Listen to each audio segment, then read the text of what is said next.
Donc, salam alaikum. Donc, on continue. Donc, juste, je répète par rapport à méthode Aloha. OK? Donc, c'est une technique assez simple.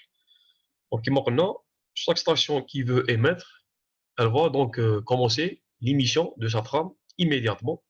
OK? Maintenant, s'il y a une collision, OK?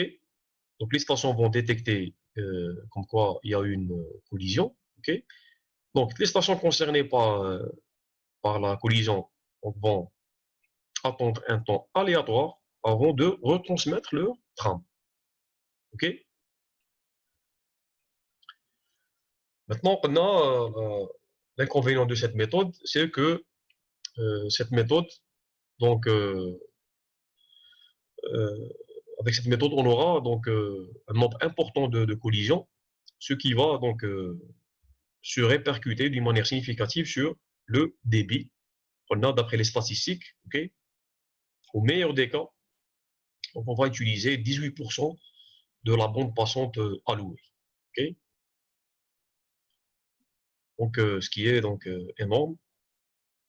Donc, c'est pour ça qu'on a développé d'autres techniques et surtout la technique CSMA, ok, on va voir juste après. Donc, CSMA, donc c'est accès multiple avec écoute de porteuse, ok.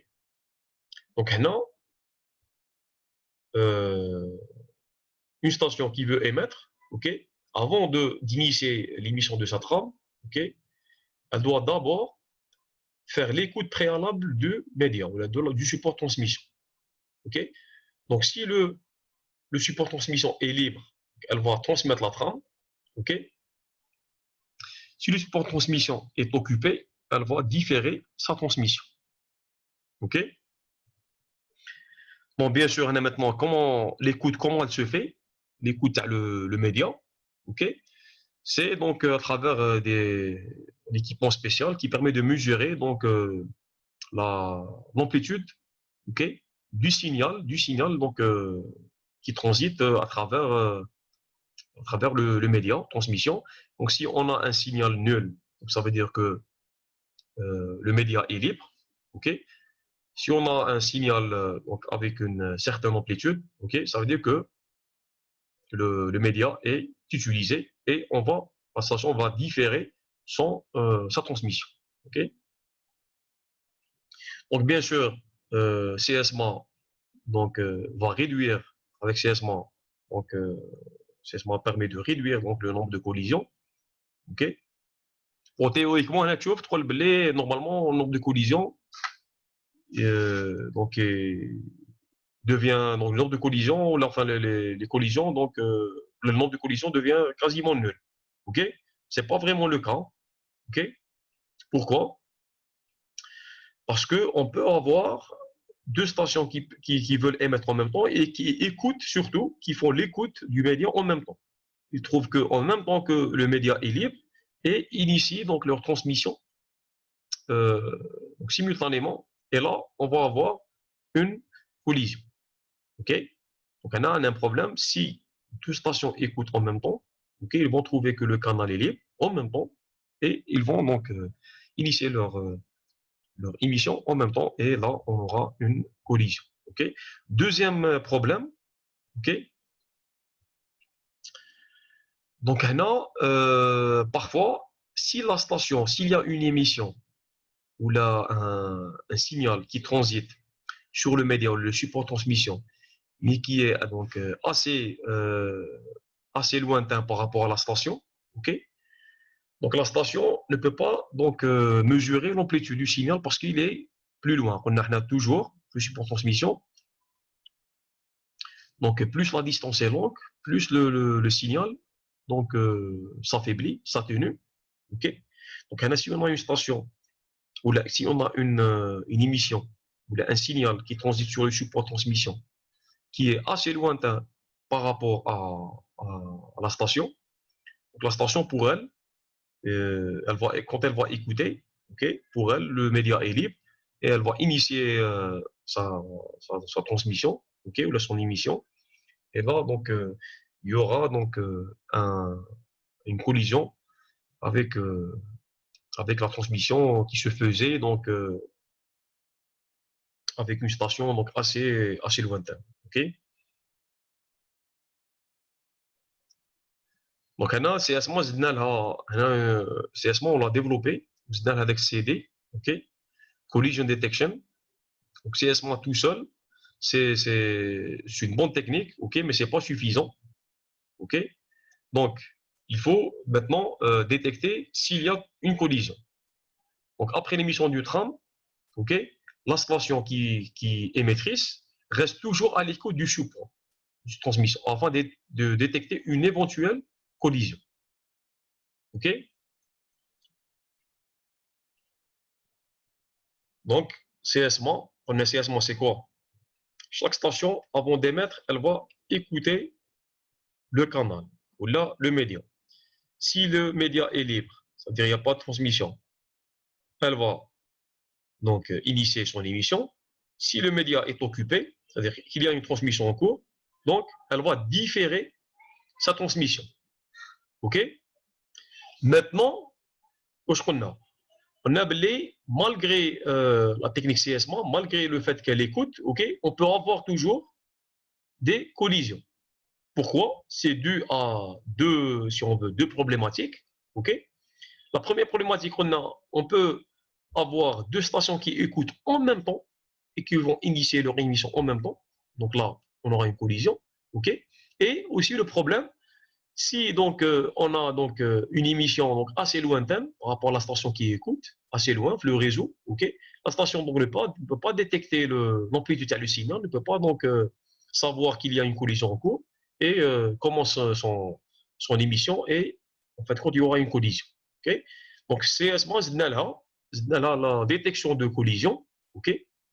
Donc la station d'abord elle va écouter, si le canal est libre, elle va initier son émission, mais elle va, pendant l'émission, elle va toujours rester en écoute. Ok. Donc maintenant, s'il n'y a pas de collision, s'il ne va pas détecter de collision, donc c'est bon. La trame, elle est donc bien transmise et bien normalement, bien donc reçue par la destination. Ok. Maintenant, s'il y a une collision, ok, donc la trame, elle est réémise après un temps d'attente aléatoire, toujours. Ok. C'est bon, je m'en فهمنا la technique CS-CD.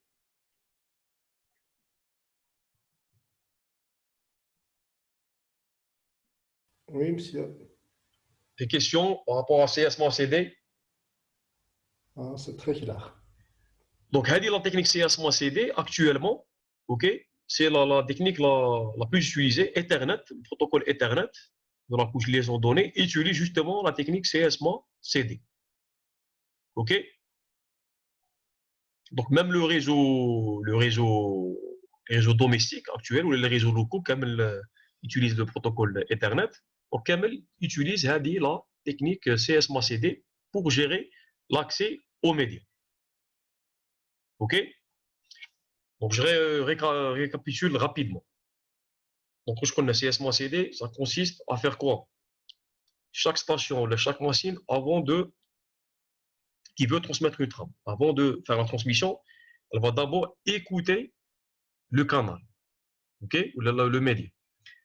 Écouter, c'est-à-dire, à travers un équipement, détecter s'il y a une amplitude, un signal. Ok. S'il y a donc un signal, elle va différer sa transmission. S'il n'y a pas si le canal est libre, ça veut dire qu'il n'y a aucun signal qui transite, elle va donc initier sa transmission. Ok. Mais on a, théoriquement, on a normalement avec CSMA, on n'aura plus de collision. Ok. Mais malgré ça, on peut malheureusement avoir des collisions. Ok. Maintenant, il faut gérer les collisions. Ok. S'il y a des collisions, bien sûr, c'est pas grave. Il faut gérer la collision, c'est-à-dire retransmettre, demander aux stations concernées par la collision de retransmettre leur trame. C'est pour ça que CSMA donc pendant la transmission, la station reste toujours, la machine reste toujours en écoute. Donc s'il y a une collision, ça veut dire un signal donc avec une amplitude assez forte, ça veut dire qu'il y a une collision. Donc, هنا, les stations vont donc stopper leur transmission, ok, et retransmettre les trames concernées par la collision, mais après un temps d'attente aléatoire. Ok? Bien sûr, aléatoire, pourquoi? Toujours pour, qui la méthode ALOA, pour éviter une seconde collision. Enfin, mais pour éviter une seconde collision, pour l'éviter carrément, mais pour réduire la probabilité de l'apparition d'une autre collision. Parce que si le temps d'attente par malheur était kiff-kiff, ok, donc là, forcément, on aura une deuxième collision. Ok? Voilà. Donc, c'est tout ce qui concernait donc, la méthode de CSMA-CD. Ok? Maintenant, on passe à la couche liaison de données. On a 5 fonctions, enfin, les 5 fonctions exécutées par la couche liaison de données. On a la couche liaison de données, mais je ne en tant que grande couche, je en tant que deux sous-couches. Sous-couche MAC, sous-couche LLC. Lui, on a la sous-couche MAC. Ok? La sous-couche MAC, elle assure les 3 premiers services, les et découpage en trames. Donc, je fais les délimiteurs début, délimiteurs de fin. Deuxième fonction, c'est la gestion de l'accès aux médias. Donc, je fais deux techniques, ALOA et CSMA-CD. On appelle CSMA-CD, il est utilisé actuellement. Maintenant, je fais la troisième fonction assurée par la sous-couche MAC, il y a la gestion de l'adressage physique. OK? Bon, l'adressage physique, il y a plusieurs types d'adresses. OK? Puisque Ethernet actuellement, c'est le protocole de la couche liaison de données qui est le protocole le plus utilisé actuellement, ok? Donc, on va parler uniquement d'adresse MAC parce que Ethernet utilise les adresses MAC comme adresse physique, ok? Ça y est? Où est-ce qu'on a l'adresse MAC? Elle est propre à chaque adresse, à chaque carte réseau, ok? Chaque carte réseau a une adresse MAC, ok?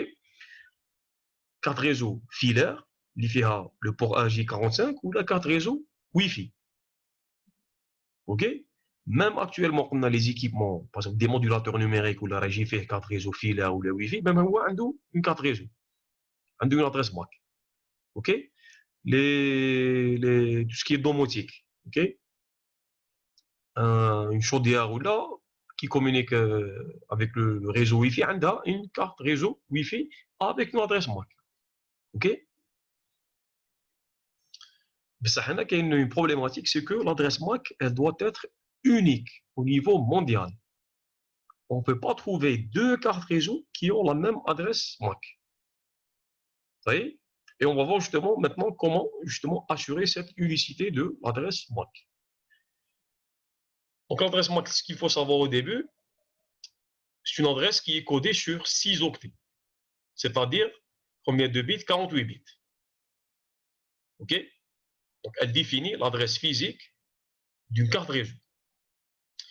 Une autre précision, là c'est important, l'adresse physique, elle est statique. C'est-à-dire qu'on ne peut pas la changer. Par contre, l'adresse logique, comme l'adresse IP, je vois un bas, ok? L'adresse IP, c'est une adresse logique. Ok? On peut la changer à tout moment. Donc, PCTI, par exemple, je peux lui affecter l'adresse IP 192.168.1.1. Ok? Après une heure, je peux changer son adresse IP 192.168.1.3, par exemple. Ok? Par contre, l'adresse MAC, elle est statique. Ok? Pourquoi? Enfin, réellement, l'adresse MAC, pourquoi elle est statique? Ok? Parce qu'elle est enregistrée au niveau de la ROM, la mémoire ROM de la carte réseau. Ou ROM, c'est quoi? La mémoire ROM, Read Only Memory. C'est une mémoire à lecture seule. On ne peut pas écrire dessus. Le dessus, pardon. Ok? On ne peut pas changer l'adresse MAC parce que on ne peut pas changer la ROM. Ou l'adresse MAC, elle est stockée au niveau de la ROM de la carte réseau. Mais il y a des cas où on peut dissimuler l'adresse MAC pour, je sais pas, qu'il y a des gens qui changent leur Oui, adresse. oui, oui. En fait, j'attendais cette question.